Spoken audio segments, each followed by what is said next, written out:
जय हिंद दोस्तों। फिर से एक नई मुसीबत में फंस चुके हैं अभिषेक बनर्जी। सिलीगुड़ी के साइबर थाने में शिकायत दर्ज किया गया है।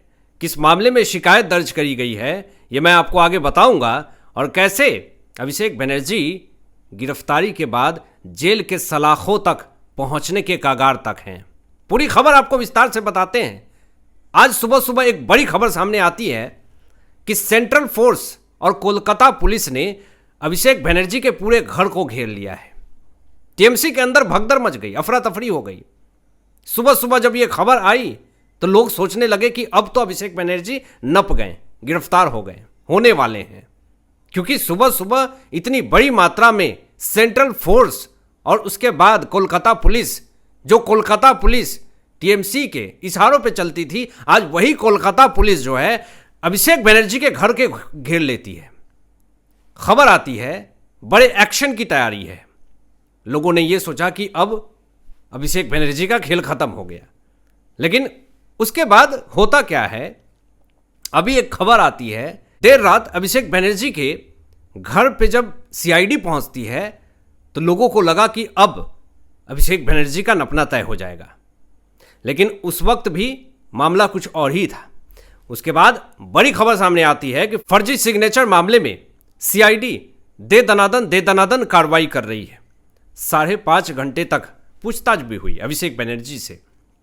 इंटरनेट के ऊपर, न्यूज़ चैनल के ऊपर दावा करने लगे लोग कि अब अभिषेक बनर्जी का जेल जाना तय हो जाएगा, जेल जाएंगे अभिषेक बनर्जी।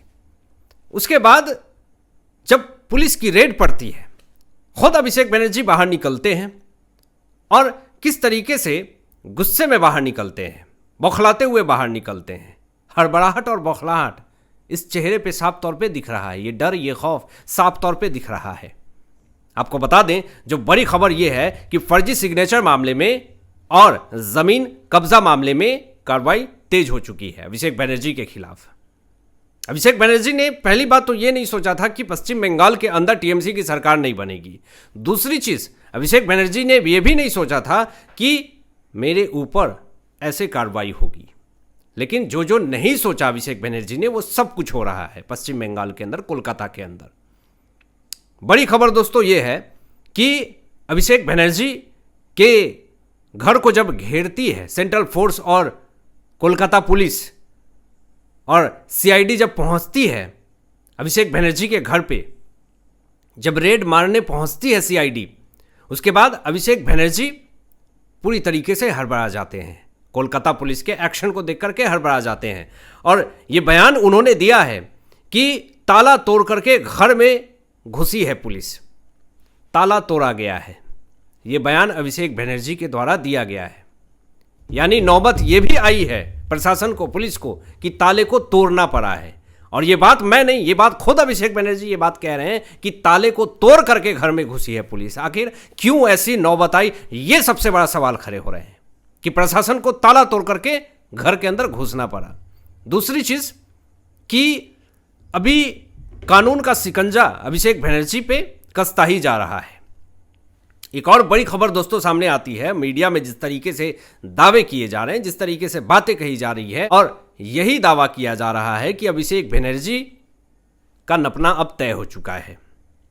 इस मामले में नहीं तो उस मामले में तो तय है, क्योंकि मामले बहुत सारे हैं, भ्रष्टाचार के मामले बहुत सारे हैं। एसएससी स्कैम, शिक्षक भर्ती घोटाला हो, इन्फोर्समेंट डायरेक्टरेट की कार्रवाई, लैंड स्कैम, और भी बहुत सारे।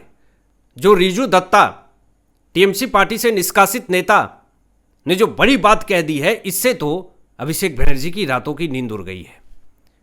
रिजू दत्ता आए दिन सनसनीखेज दावे कर रहे हैं, लेकिन ये जो दावा है ये जेल के अंदर चक्की पीसने वाली बात हो गई। और खुद ये बात रिजू दत्ता ये बात कह रहे हैं, नेशनल टीवी पे बैठ करके ये बात कह रहे हैं। अभी देखिए, एक बड़ी खबर ये आती है कि रिजू दत्ता, पूर्व टीएमसी नेता, टीएमसी के प्रवक्ता, पूर्व निष्कासित किए हुए नेता, ने खुद ये बड़ी बात कही है कि जिस दिन अभिषेक बनर्जी का पीए अरेस्ट हो गया, उस दिन पूरा पिंडोरा बॉक्स खुल जाएगा। यानी भ्रष्टाचार का पूरा पिंडोरा जो है, जो बॉक्स के अंदर भ्रष्टाचार की जो पोल है, वो सब खुल जाएगा पूरी जनता के सामने, पूरी दुनिया के सामने। ये बात साबित हो जाएगी कि अभिषेक बनर्जी ने बहुत बड़ा झोल किया है।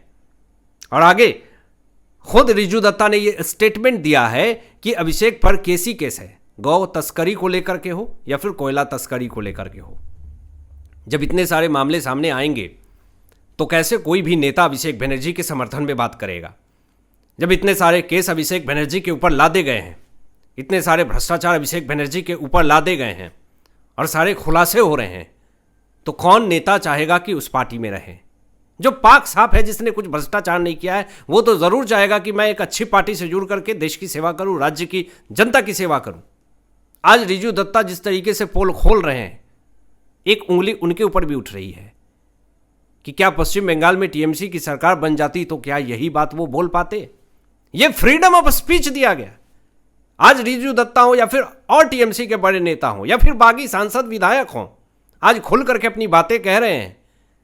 सवाल उठ रहे हैं कि कल को अगर टीएमसी की सरकार पश्चिम बंगाल के अंदर बन जाती, ये सारे लोग बोल पाते? नहीं बोल पाते। आज जिस तरीके से ममता बनर्जी के खिलाफ या फिर अभिषेक बनर्जी के खिलाफ किसी भी थाने में एफआईआर दर्ज हो रहा है, टीएमसी की सरकार अगर पश्चिम बंगाल के अंदर बन जाती तो क्या ये शिकायत दर्ज होते? ये तानाशाही की सरकार चल रही थी और आप लोकतंत्र को बचाने की बात करते हैं। बड़ी खबर दोस्तों ये आती है कि जब अभिषेक बनर्जी के घर पे कोलकाता पुलिस और सेंट्रल फोर्स के जवान जब पहुंचते हैं तो खबर मिलते ही ममता बनर्जी जो है वो पहुंचती हैं बचाने के लिए। लोग यही इंटरनेट के ऊपर कह रहे हैं कि बुआ भतीजे को कितना दिन बचाएगी, आज नहीं तो कल तो नपना तय है। अब इंटरनेट के ऊपर तरह तरह के दावे किए जा रहे हैं। यहां पे कोलकाता पुलिस और सेंट्रल फोर्स और सीआईडी की तरफ से ये बातें कही गई कि हमें अभिषेक बनर्जी के पीए को हम ढूंढने आए हैं, और आवास के अंदर वो पहुंचे भी, गए भी, तलाशी भी ली और घर के भीतर भी गए। कई जवान भी गए जिसमें महिलाएं भी सम्मिलित थीं, महिला पुलिसकर्मी सम्मिलित थीं। अब सवाल ये उठ रहा है कि अभिषेक बनर्जी के पीए की तलाश हो रही है, यानी पीए को सब पता होता है क्या हो रहा है, क्या होने वाला है, किससे मिलना है, किससे नहीं मिलना है, कहाँ क्या जा रहा है, क्या हो रहा है, ये सारा डेटा पीए के पास होता है। और जिस तरीके से अभिषेक बनर्जी बौखलाहट में आकर के ये कह रहे हैं बैक टू बैक जो है सीआईडी जो है वो समन कर रही है, इससे कहीं ना कहीं अभिषेक बनर्जी और ज़्यादा बौखलाए हुए हैं। अभिषेक बनर्जी का ये स्टेटमेंट बड़ा तेज़ी से वायरल हो रहा है। ये स्टेटमेंट पूरी तरीके से बौखलाहट में आकर के इन्होंने दी है और ये स्टेटमेंट में साफ तौर पे प्रतीक हो रहा है कि ये बौखला चुके हैं। अभिषेक बनर्जी कह रहे हैं कि मुझे सीआईडी ने बुलाया था, मैं वहां 5.5 घंटे तक रहा, मुझे 14 जून को फिर से बुलाया गया है, मैं जाऊंगा, मैं इस तरह की जांच में हमेशा सहयोग करता हूं, मुझे किसी और मामले में भी समन भेजा जा सकता है। ये डर, ये बौखलाहट अभिषेक बनर्जी की साफ तौर पर दिख रही है। इनको ये डर है कि फिर से मुझे समन और भी भेजे जा सकते हैं और भी मामले में। क्या अब सवाल उठ रहे हैं कि क्या अभिषेक बनर्जी को ये पता है कि और किस किस मामले में मुझे समन भेजा जा सकता है। बहुत तरह की बातें, बहुत तरह की प्रतिक्रियाएं, बहुत तरह के सवाल इंटरनेट के ऊपर दावा किए जा रहे हैं। अब आपको बता दें कि एक और बड़ी खबर सामने आती है। पहले तो अमित शाह जी के खिलाफ इन्होंने भड़काऊ बयान दिए थे, चुनाव में इन्होंने जो विवादित बयान दिए थे उसके ऊपर भी एफआईआर दर्ज हुए हैं अभिषेक बनर्जी को लेकर के।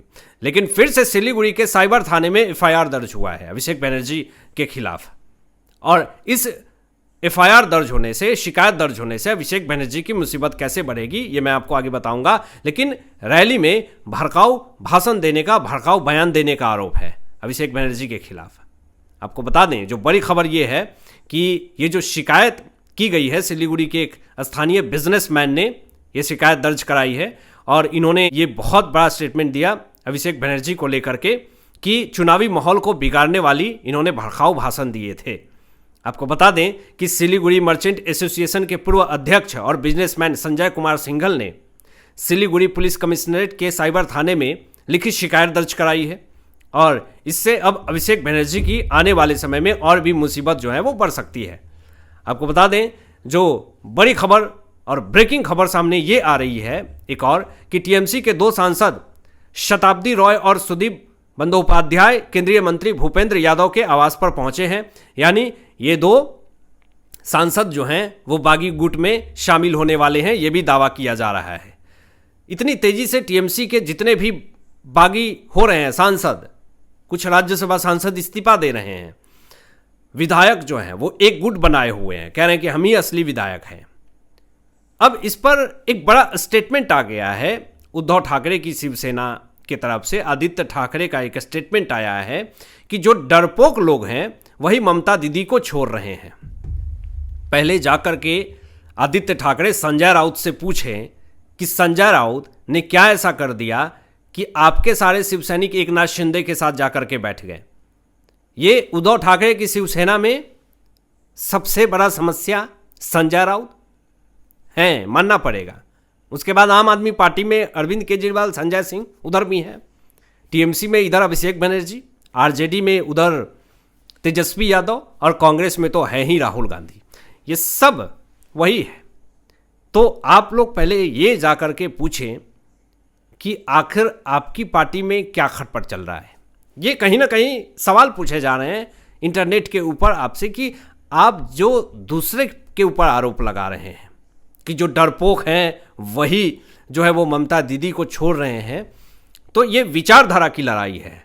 अगर आपकी विचारधारा उस विचारधारा से मेल नहीं खाती है तो आप उस विचारधारा में सम्मिलित होना चाहेंगे जहां पर आपकी विचारधारा का सम्मान होता हो। आपकी क्या राय है इन तमाम विषयों पे अपनी विचार व्यक्त कीजिएगा और मिलते हैं लेटेस्ट ब्रेकिंग एनालिसिस के बाद। तब तक अपना ध्यान रखें, ख्याल रखें। सत्यमेव जयते। जय हिंद।